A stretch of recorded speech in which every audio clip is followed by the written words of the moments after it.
मर्दों की नज़र में वही औरत महान है जो नौकरी भी करे, बच्चा भी पैदा करे और उसे पाले भी अकेले। इंसान का जन्म धरती पर किस लिए हुआ? चलिए इसे थोड़ा और सरल करके यूं कहते हैं कि पुरुष का धरती पर जन्म किस लिए हुआ?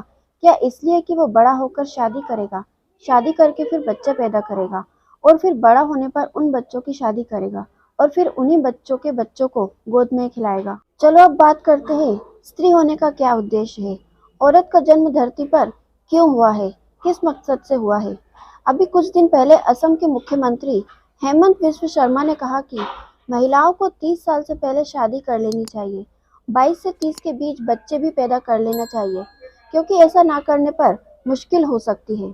ऐसा कहने वाले शर्मा साहब पहले नहीं है। पुरुष जब से अपने हथियार और अपने जहाज लेकर धरती की खोज में निकले हुए हैं, तब से वो औरतों को यही सिखाते और बताते रहे हैं कि पुरुष के जीवन का मकसद तो महान काम करना है, लेकिन औरतों के जीवन का मकसद उन महान पुरुषों को जन्म देना है। औरत का यही गुण है, यही संपदा कि वो अपनी देह में कोख लेकर पैदा हुई है और जब तक वो उस कोख में महान पुरुषों को, संतानों को धारण नहीं करती, उसका जीवन व्यर्थ है। तो दरअसल ये बात नई नहीं है। बात यह है कि पिछले 20,000 सालों से यही बात अलग अलग रूपों में दोहराई जा रही है।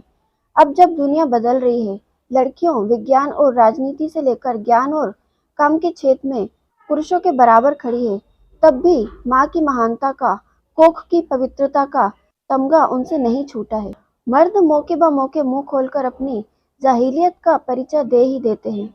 मातृत्व का महिमा मंडन सतत जारी रहता है। एक बार तो धरती भी गोल गोल घूमना बंद कर सकती है, लेकिन इन मर्दों के मुंह से माँ की महानता का राग बंद नहीं हो सकता। दोस्तों, मर्दवादी समाज ने हजारों सालों से औरतों को जो पट्टी पढ़ाई, जब औरतें उसे उलट रही हैं, मर्दों ने बताया कि औरत की सबसे बड़ी ताकत है सिर्फ बच्चा पैदा करना। ये औरत का सबसे महान गुण है और जब औरतें उसी महान गुण से पल्ला झाड़कर खड़ी हो गई हैं, तो अपने जीवन के बाकी कामों का बराबर हिस्सा भी मांग रही हैं और माँ बनने से इनकार भी कर रही हैं। ये कोई कल्पना नहीं, बल्कि सचमुच की समस्या है। जापान, चीन, स्पेन, पुर्तगाल और कोरिया जैसे देशों में बर्थ रेट लो हो गया है। इन नामों में एक बात गौर करने लायक है, ये वो देश है जहाँ आर्थिक विकास के बावजूद पितृसत्ता की जड़ें आज भी बहुत मजबूत हैं। जिन्होंने अपनी औरतों को नौकरी और सत्ता में जो हिस्सेदारी दे दी, लेकिन मर्द की सत्ता कमजोर नहीं हुई। औरतें घर से निकलकर बाहर काम करने लगी, लेकिन घर के कामों में मर्द की कोई साझेदारी नहीं हुई।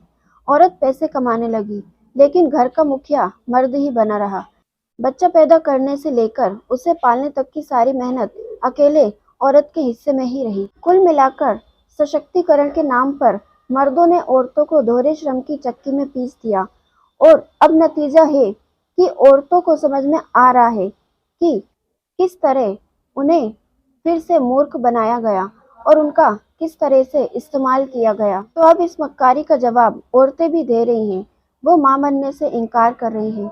इन देशों में सिर्फ चाइल्ड बर्थ ही नहीं, बल्कि शादी की दर भी सबसे कम है। युवा लड़कियों को समझ में आ रहा है कि इनके टेप में फंसने का मतलब है नौकरी भी करो, बच्चा भी पैदा करो, फिर उसे पालो भी अकेले। इस काम में कोई मददगार नहीं होगा, सारी जिम्मेदारी अकेले औरत की होगी और सारी महानता मर्द की। मातृत्व को महान बनाने वाला समाज का दोगलापन इतना गहरा है कि उसने कभी भी इस महान श्रम में मददगार होने की बात नहीं सोची। बच्चा पैदा करने के लिए भी करियर प्रमोशन के साथ समझौता औरत ही करेगी। देश और समाज उसे कोई रियायत नहीं देगा। समाज सिर्फ माँ महान है कहकर उसे हमेशा मूर्ख ही बनाएगा।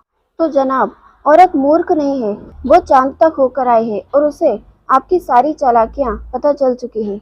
इसलिए वो बच्चा पैदा करने से इनकार कर रही है। इस हद तक कि अब दुनिया के सामने बिगड़ती डेमोग्राफी का नया संकट खड़ा हो गया है। नए इंसान ही नहीं होंगे तो पुराने कब तक धरती पर राज करेंगे। मर्द है तो क्या हुआ, अमर होके थोड़ी ना आए हैं। अपनी जमीन जायदाद संपदा विरासत को संभालने के लिए उन्हें वारिस तो चाहिए और वारिस औरत ही पैदा कर सकती है। लेकिन औरतों ने बच्चा पैदा करने से इनकार कर दिया है। इसलिए मर्दों ने एक बार फिर वो पुराना खटराक शुरू कर दिया है कि माँ महान है। 20 से पहले शादी कर लो, 30 से पहले बच्चा कर लो, पति को संताति दे दो, परिवार को वारिस दे दो।